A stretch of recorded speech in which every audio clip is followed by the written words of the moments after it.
يقول لك ليه الاهلي فارق ومتفوق، واقول لك كمان في نفس التفصيلتين دول اقول لك ازاي الاهلي بيجيب فلوسه. امبارح مثلا محمد الشناوي، امام عاشور، وسام ابو علي، زيزو، وبن شرقي، الخمسه دول كانوا بيصوروا برومو لاحد الافلام. البرومو ده كده داخل له في حوالي 30 مليون جنيه. طب اقول لك على تفصيله تانية، ان النادي الاهلي، ودي نقطه حتى قلناها قبل كده مع حضراتكم بس ناكد عليها، ان الاهلي عامل ديل مع احدى شركات الملابس الفاخره والمحترمه، واحده من اهم الشركات الكبرى في العالم، داخل له في حوالي 500 مليون جنيه. زي ما قلت حضرتك 500 مليون جنيه، نص مليار.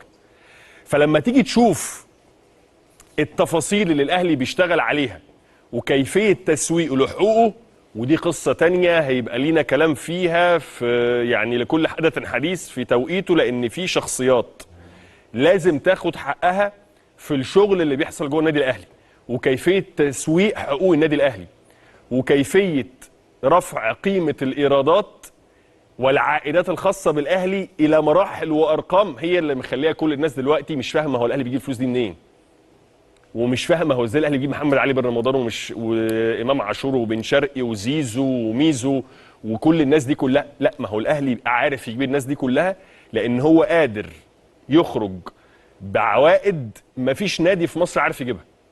هو عارف ازاي يشتغل بشكل مؤسسي بشكل احترافي في تسويق حقوقه، فبيقدر يجيب عوائد تكفل ليه ان هو يجيب زيزو، يجيب تريزيجيه، ويجيب بن شرقي، ويجيب محمد علي بن رمضان، ويجيب كل الفرقه المدججه المدفعيه الثقيله اللي هو جايبها عشان يروح بيها كاس العالم للانديه.